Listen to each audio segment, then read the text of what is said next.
Sergeant Brown. Hey, Sergeant Brown.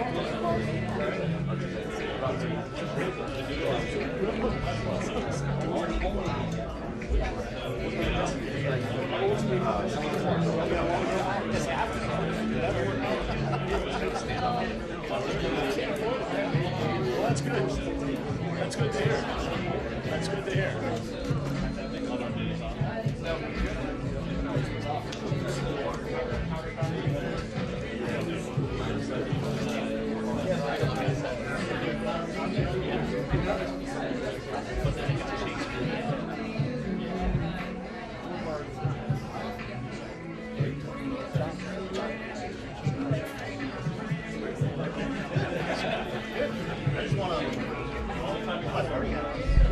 Give it a shot. I know it's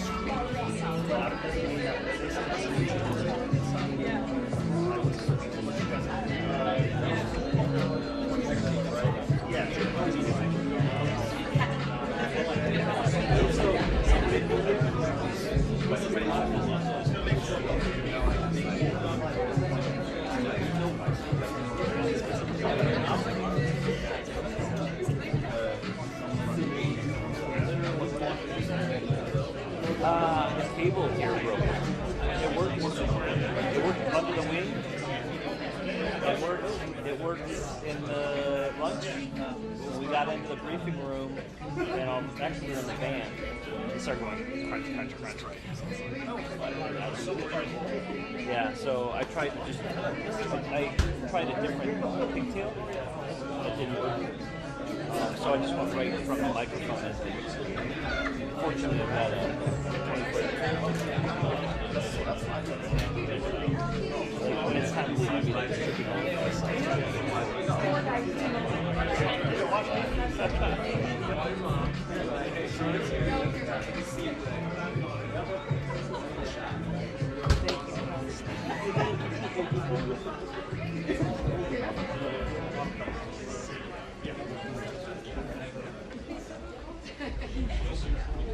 Hey guys, how you doing? All right. Living the dream every day?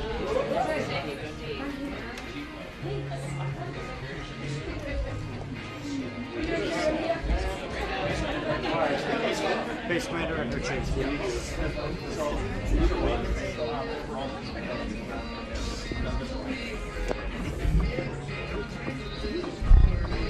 You guys look great. Good. Great.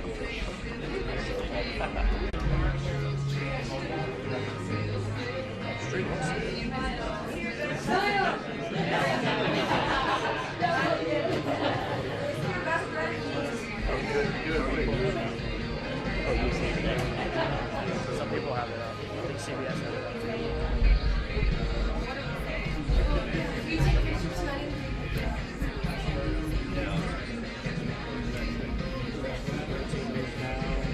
Live now.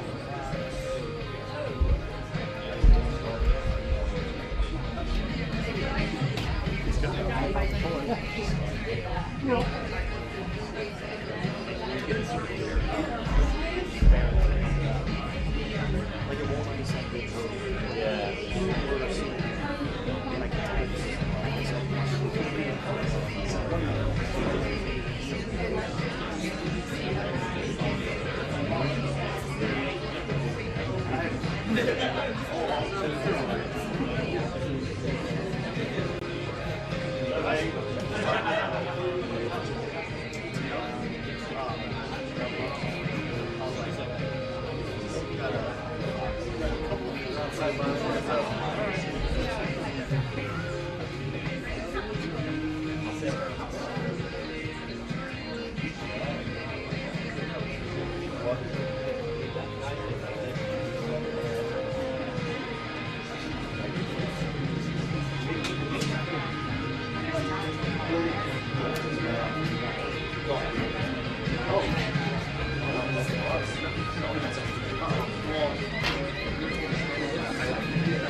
Oh, here? Yeah. I'm gonna leave my bag back here.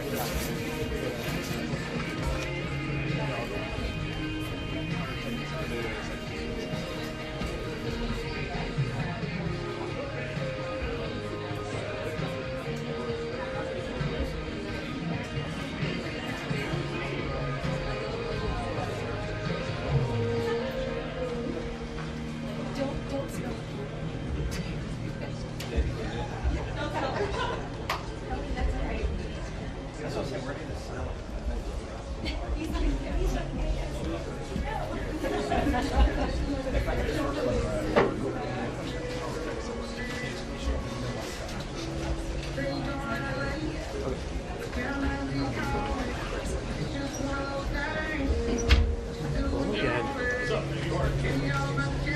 Down to the pier.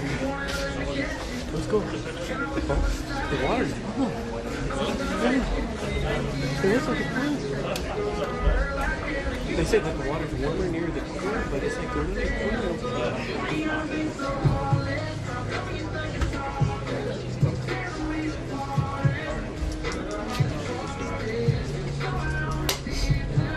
We almost lost it. We tried to go. Oh, sorry.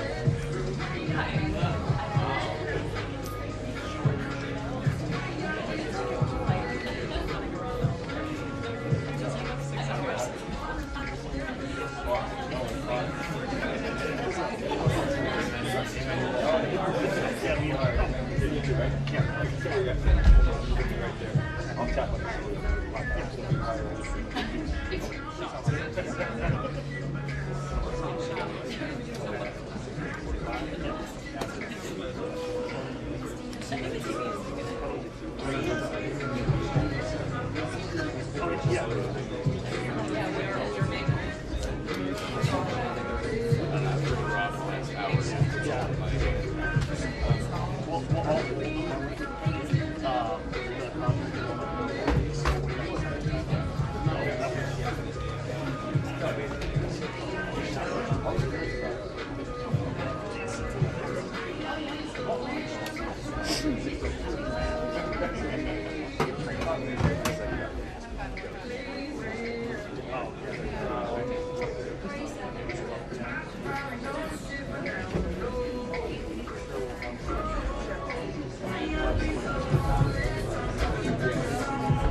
Ladies and gentlemen, please welcome the Vice President of the United States, JD Vance.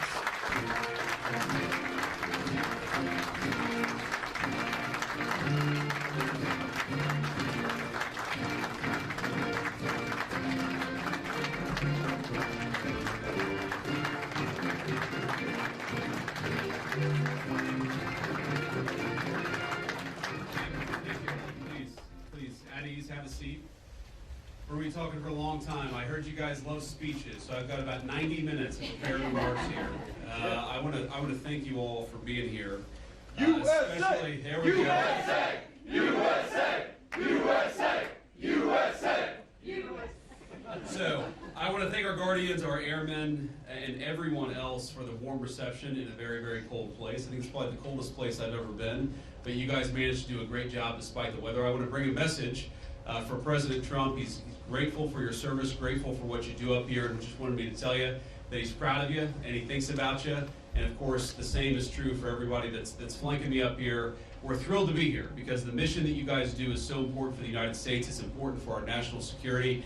And today, everybody that I met, to a person, was professional, was kind, was knowledgeable, and was dedicated to our country. You're a great credit to the United States of America, even though you are very, very far from home.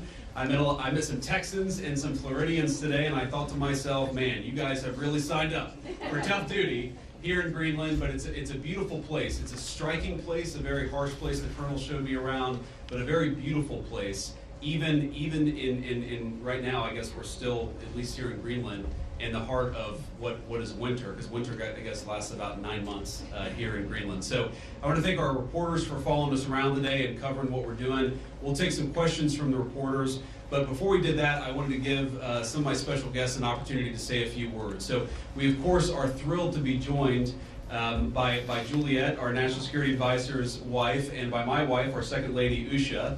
And flanking me here on my left is Chris Wright, our Secretary of Energy, Mike Walter, National Security Advisor, and my dear friend Senator Mike Lee from the great state of Utah, who I joked earlier, I told Mike I'd give him a ride to Utah, and we ended up in Greenland.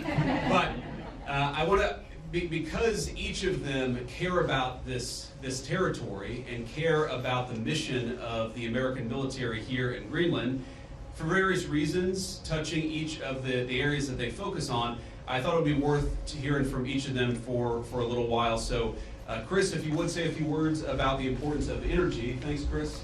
Here we are. I will. Echo the Vice President's comments to thank you for your service to our country, wherever it is, whatever it takes. And I think we see right here in this beautiful air base in the high Arctic what energy can do. We can make a tough high Arctic environment a beautiful place to live, a comfortable place to live, all sorts of scientific instrumentation, military mission to monitor what's going on in the world. None of this was possible not long ago.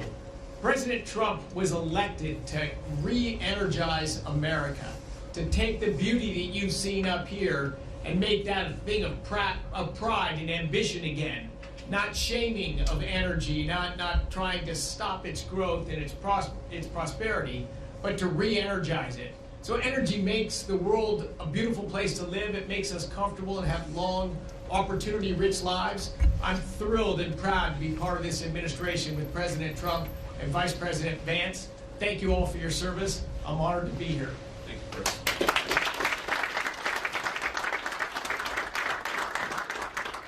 I guess when we flew in, it did look a little bit like Utah in the wintertime. Only there is substantial portions of this land that are always covered in ice, and it doesn't change. I really enjoyed talking to a number of you a little while ago as you were telling me that when you're deployed here for a year without your family, without your spouse, without your children. That is emblematic of so many of the sacrifices that so many of our armed services personnel make. And my conversations with our airmen and guardians this afternoon reminded me of the fact that the American people are indeed in good hands. They're in your hands. What you do here makes us safer. And when we're going about our business, our day-to-day lives at home, we don't have to worry about the things that you worry about because you're doing it for us. Thank you so much for that. And I look forward to learning more about what you do here and about the future of the United States and its interaction with this amazing land in this part of the world. Thank you.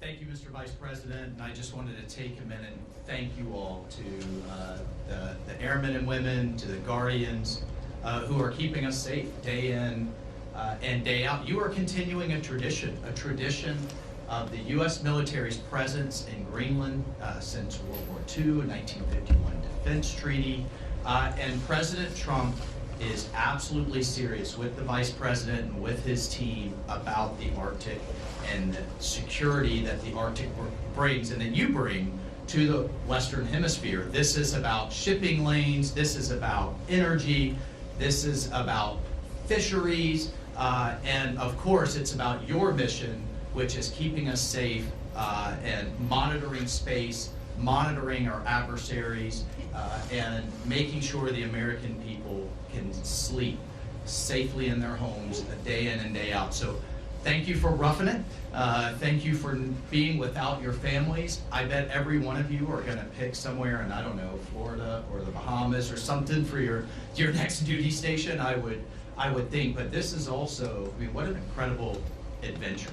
I have yet to meet a veteran. My wife is a veteran. I am as well. And of course, the Vice President. I have yet to meet a veteran that says, wow, I regret my time in service. Instead, they cherish it the rest of their lives. So, you know, appreciate this moment and this adventure that it is. And the American people, thank you. President Trump thanks you. And I know the Vice President and the Second Lady thanks you as well. And it's just really an honor to be with you today. Thanks so much.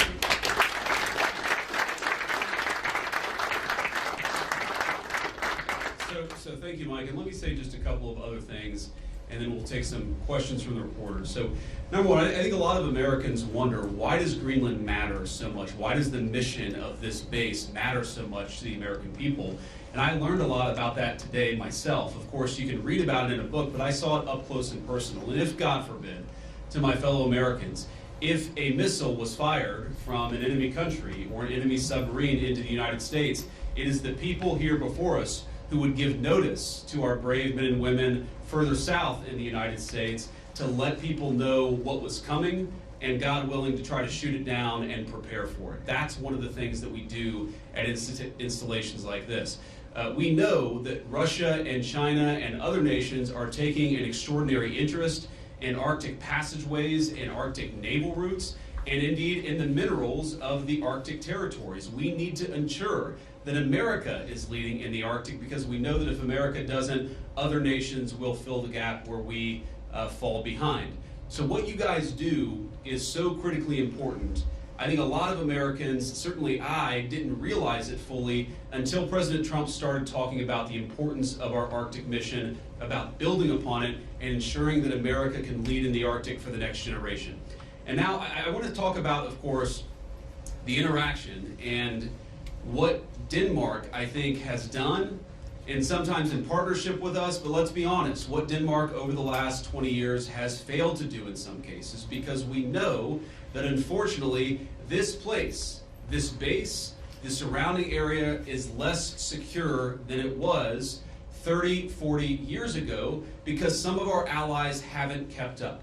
As China and Russia have taken greater and greater interest in Greenland, in this base, in the activities of the brave Americans right here, we know that too often our allies in Europe have not kept pace. They haven't kept pace with military spending, and Denmark has not kept pace in devoting the resources necessary to keep this base, to keep our troops, and in my view, to keep the people of Greenland safe from a lot of very aggressive incursions from Russia, from China, and from other nations. Now, President Trump, as he says all the time, and as a lot of people recognize, is a president of peace. We want to have good relationships with everybody. That includes, even to the extent possible, the Chinese and the Russians. But part of having good relations is showing your strength when you have to.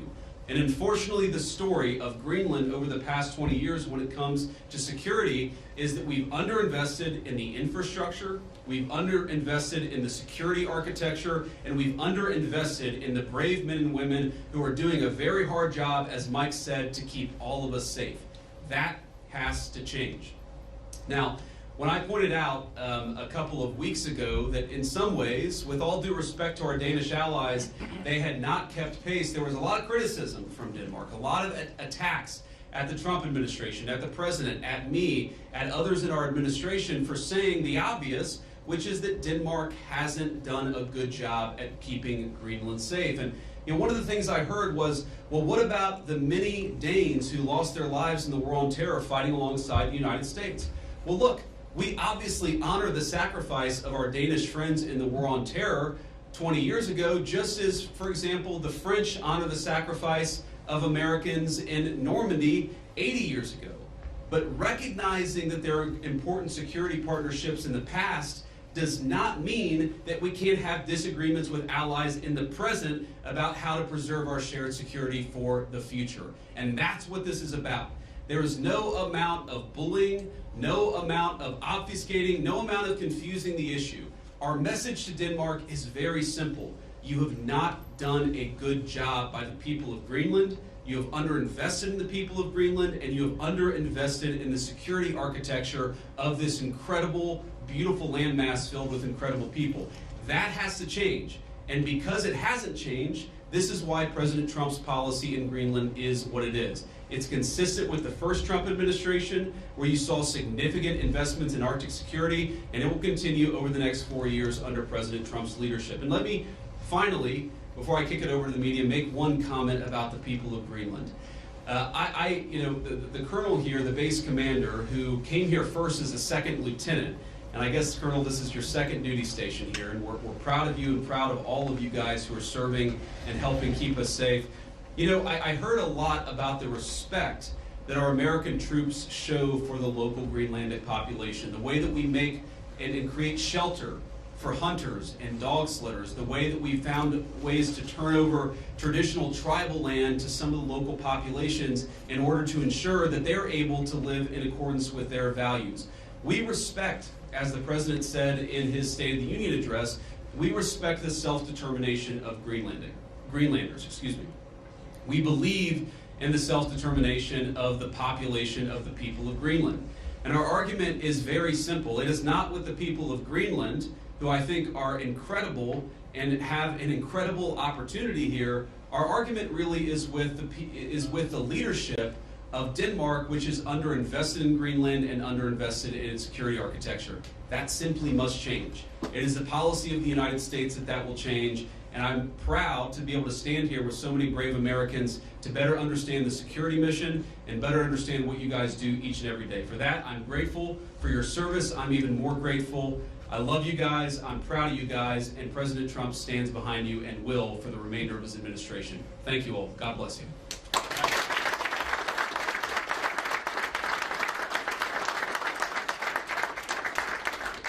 All right, now we'll take a few questions.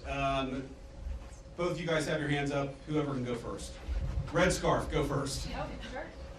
Thank you, Mr. Vice President. Do you have any plans, are there plans to expand the U.S.'s military presence in Greenland beyond this base? Well, are there immediate plans to expand our military presence? No, but are there general objectives that we want to accomplish that will certainly require us investing more resources, investing in additional military icebreakers, investing in additional naval ships that will have a greater presence in Greenland? Absolutely. And we know that's necessary because we know, as Mike talked about and certainly I talked about, there has been an expansion of the security footprint and the security interest of Russia and China. They're doing what they believe is in their interest. The United States must do what I know is in our interest, which is to make sure that Greenland is safe. If Greenland doesn't have self-determination, if the people of Greenland have their future controlled by the Chinese Communist Party, it's not going to make their lives better off, and most importantly, it's going to make American and world national security, world security, much, much weaker. We in some ways need to wake up. We need to wake up from a failed 40-year consensus that said that we could ignore the encroachment of powerful countries as they expand their ambitions. We can't just bury our head in the sand, or in Greenland, bury our head in the snow and pretend that the Chinese are not interested in this very large landmass. We know that they are. They've taken steps to put Greenland in ridiculous debt traps to invest and exploit the resources here. And we know that they're sending a lot of military resources here. Yes, over the medium term, the United States will meet that challenge. We will put our own resources here. We already have a lot of great resources here, but we know we're going to have to do more to counter some of the nations that we know that we're competitive with. Sure. Thank you so much, Mr. Vice President. And the President said today that we have to have Greenland. By being here today, are you also conveying that message that the U.S. is very serious in its desire to acquire Greenland? Well, the President said we have to have Greenland, and I think that we do have to be more serious about the security of Greenland. We can't just ignore this place. We can't just ignore the President's desires, but most importantly, we can't ignore what I said earlier, which is the Russian and Chinese encroachment in Greenland. We have to do more. And what the President said in his State of the Union address, and he was very clear about this, is we respect the self-determination of the people of Greenland, but my argument again to them is I think that you'd be a lot better coming under the United States security umbrella than you have been under Denmark's security umbrella. Because what Denmark's security umbrella has meant is effectively they've passed it all off to brave Americans and hoped that we would pick up the tab. We're simply saying to the people of Greenland, when the President says we've got to have Greenland, he's saying this island is not safe. A lot of people are interested in it. A lot of people are making a play. We know that America cares about the security of this island for the sake of the people of Greenland, but also for the sake of the national security interests of the United States of America. So our message is very simple. Yes, the people of Greenland are going to have self-determination. We hope that they choose to partner with the United States because we're the only nation on earth that will respect their sovereignty and respect their security, because their security is very much our security, as these brave Americans show. John Parkinson with ABC News. Thanks for bringing us along on this historic trip. I wanted to ask you about last week's news with the Atlantic. We've had a couple questions on Greenland. I feel like you've answered that. But I did want to ask, did you express your concerns to the President that you were opposed to the Houthi strike? And also, what did you mean when you asked, or when you said in that thread that the President wasn't aware that his directions for Yemen were inconsistent with his message on Europe? Well, I didn't quite say that. I think that's a slight bit misunderstanding of what I said, but we've talked, of course, in the American media about Signalgate, as I called it, for the past week. And here's what I told the President and the entire national security team, is that yes, it is in the interest of the United States of America to preserve navigation. Yes, it is in the interest of the United States to kill terrorists who are preventing navigation in the Red Sea, but we got to make sure that we do it right. We have to be careful. We have to make sure the timing is right. And of course, what that leak revealed, I think, is a private communication between the President's senior advisors about how best to prepare the American people for what we all thought we had to do, about the right timing of when we should do something, and of course, surfacing the strategic questions that we needed to decide and brief the President on so that he could ultimately make the decision about what we would do. What I saw in that Signal chat, and of course what I've seen in the President's senior national security team, is that sometimes we all agree and sometimes we all disagree, but it's important that we all have an honest conversation amongst ourselves and with the President of the United States about what we think is the best interest of the national security of the United States of America. I support the President's decision to strike the Houthis. I always supported the President's decision to strike the Houthis, and I support the national security team having the argument about how best to serve the American people. Good. In your security briefing today, did you see specific threats coming from China and Russia, things that you did not know about before? Are we talking battleships, icebreakers, any type of military equipment, or is it economic? Well, I don't want to get too specific, but yes, we know that the Chinese are very, very interested in this island. We've seen some of the economic pressures that they've tried to place on Greenland. We know that they're increasingly engaging in military training and military interest. Certainly, they've started to describe themselves as a near Arctic power. And I think part of that is justifying taking a further interest in Greenland and some of the surrounding territories. So we've seen very strong evidence that both the Chinese and the Russians are interested in Greenland. And why wouldn't they be interested in Greenland? It's a beautiful place. It has incredible people. It has its geographic placement makes it very important for the national security of the United States, but for world security. What we have to recognize is that if the Chinese and the Russians are going to pursue their national interest, we need a president who's going to pursue the American national interest, and that means ensuring that Greenland is safe. When can we expect an update on the internal investigation into that Signal chat leak? Has that investigation concluded, and what are the findings? I think we'll get an update soon. Look, we take it very seriously. We all accept that a journalist should not have been invited into the chat, and members of the administration, including my dear friend Mike, have taken responsibility for it. But I find the American media's obsession with this issue very, very interesting, because I happen to remember about 4 years ago when American military leadership made a catastrophic error that got 13 innocent Americans killed in Afghanistan and had about $80 billion of military equipment turned over to one of the worst terrorist organizations in the world. And for years, the American media ran cover for a Biden administration that refused to fire any generals or even launch an internal investigation that was meaningful and substantive about what happened. And now the same American media that covered for the Biden administration after the untimely death and the unnecessary death of 13 brave Americans is really, really interested in forcing the President of the United States to fire someone because of a Signal chat. Because of a Signal chat. That is not honest behavior from the American media, and if you think you're going to force the President of the United States to fire anybody, you've got another thing coming. President Trump has said it on Monday, on Tuesday, on Wednesday, on Thursday, and I'm the Vice President saying it here on Friday. We are standing behind our entire national security team. Can I just ask you about Yeah, go ahead. the tariffs? There's been some retaliation, some signals at least in the media that Canada's going to respond, some of these others are going to respond to the president's tariffs. What's your message for Americans that are going to see costs increase on auto manufacturing, new cars, that kind of thing? Is it Buy America, or what's the message going forward there? Well, let me say a couple of things. First of all, for the Canadians, and we have many dear friends in Canada, and of course we love the Canadian people, but the Canadian leadership threatening retaliatory tariffs against the United States, as President Trump often says, they just don't have the cards. There is no way that Canada can win a trade war with the United States. What President Trump has said is that he wants to level the playing field.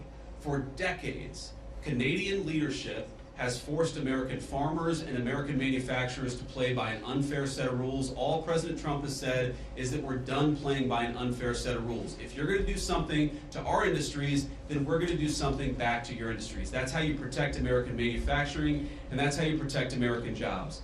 Now, what I'd say to the American people is look, the president ran on this, and he said very clearly that we're done being the piggy bank of the entire world. For 40 years, in the same way that our European friends, I think, have neglected international security, for 40 years, a lot of our friends all over the world have used America as a piggy bank. They have used us to absorb all of their excess economic production. What does that mean for Americans? For Americans, that's meant manufacturing jobs declining, that's meant middle-class wages going down, that's meant whole towns that have been hollowed out by empty factories, and that means an America that is less safe because our manufacturing isn't as powerful now as it was 30 years ago. I've got all these brave Americans in front of me and a few behind me too. We want to send, if God forbid we have to send Americans to war, we want them to have weapons, the best weapons in the world that are manufactured in America and not in China. The way you do that is to rebuild the American manufacturing sector. The days of America being the piggy bank of the world, the days of closed factories, the days of people not being able to get a middle-class job in this country, they're over. And yes, that means we're going to have to fight back even against some of our friends and their unfair economic practices, but the long-term consequence of this is going to be higher wages, more manufacturing, and more economic security for the American people. We'll take a couple more questions. Sure. On Russia, has the U.S. agreed to those conditions that the Kremlin said were needed for that truce in the Black Sea? It included lifting sanctions imposed on Russian banks. Trump said this week that you were still looking at it. Well, there are a couple of different statements that are floating around out there, and some of them I think are mistranslations, and some of them are not totally clear what is even being asked for. But the president has said, and he's right, that I think we feel very good about where things are. We trust but verify. We make sure that what we're seeing from one party is met by the other party and vice versa. But I think that we've made an incredible amount of progress. We have to remember that this war started under Joe Biden's administration. It has led to an unbelievable amount of death and destruction. And for the first time in almost 4 years, thanks to President Trump's leadership, we have an opportunity to really achieve a peaceful settlement. The president's going to fight every single day to make sure that happens. And of course, we'll keep you guys updated as we continue to make progress. I do think, if you look at what we've talked about, we've obviously got this energy infrastructure ceasefire. We've got a Black Sea commercial ceasefire that I think is almost done. And once we get there, we'll work on the next stage of the ceasefire. Yeah. The president has previously not ruled out military force when he's talking about taking over Greenland. But your rhetoric today is more about encouraging the Greenlandic people to vote for independence. Do you think the rhetoric has changed about that, or what's your message there? No, I don't think it's changed at all. Look, the president said clearly he doesn't think that military force is going to be necessary, but he absolutely believes that Greenland is an important part of the security, not just of the United States, but of the world, and of course the people of Greenland too. It's very simple. I think the president's been very consistent here from his State of the Union, from his inaugural address, and every public statement that he's made. This territory, Greenland, really matters for the security of the United States. It's extremely vulnerable right now, and if the people of Greenland were willing to partner with the United States, and I think that they ultimately will partner with the United States, we could make them much more secure, we could do a lot more protection, and I think they'd fare a lot better economically as well. This has to happen. And the reason it has to happen, I hate to say it, is because our friends in Denmark have not done their job in keeping this area safe. They just haven't done it. It's very simple. For all of our friends in the American media who attack the administration for pointing out the obvious, what is the alternative? To give up the North Atlantic? To give up the Arctic? To China? To Russia? And to other regimes that don't have the best interest of the American people at heart? We have no other option. We need to take a significant position in Greenland to keep the people here safe, but to keep our own country safe too. We'll do one or two more. Yeah. Trump said this week the U.S. would go as far as we have to go to acquire Greenland. In that same vein, that question, are there plans that have been drafted to use military force to take over Greenland? Well, what the president has said, is that we need to have more of a position in Greenland. We need it, again, for the safety of the American people. And what we think is going to happen is that the Greenlanders are going to choose through self-determination to become independent of Denmark, and then we're going to have conversations with the people of Greenland from there. So I think that talking about anything too far in the future is way too premature. We do not think that military force is ever going to be necessary. We think this makes sense. And because we think the people of Greenland are rational and good, we think we're going to be able to cut a deal, Donald Trump style, to ensure the security of this territory, but also the United States of America. I'll do one more question. And you spoke about economic interests, how the U.S. could develop Greenland more economically. Could you speak a little bit more about that? I know Secretary Wright is here. Have you guys spoken about energy? Senator Lee is here as well. Just wondering what those discussions have been like. My point actually is that other countries have explicitly gone after Greenland, and I think with a mind towards economic exploitation. Sometimes asking Greenland to get itself into terrible economic debt traps that would make the people of Greenland not self-determined and sovereign, but to mortgage their future to hostile foreign countries that don't have their best interests at heart. That is not what the United States of America wants to do. What we want to do is to protect the security of this territory because it matters for us and it matters for the people who live here. All right, guys, thank you all. And let me just say one more final word to the Guardians, the Airmen, the other service members gathered here. Thank you. From the bottom of my heart, it is incredible to be a vice president who has served just as our NSA, Mike Waltz has served, to know the sacrifice that comes along with it, and to see that there are still incredible young Americans willing to put on the uniform and serve this country. You make America a better place, and you make an honor to serve as your vice president. God bless you guys. Thanks for having me.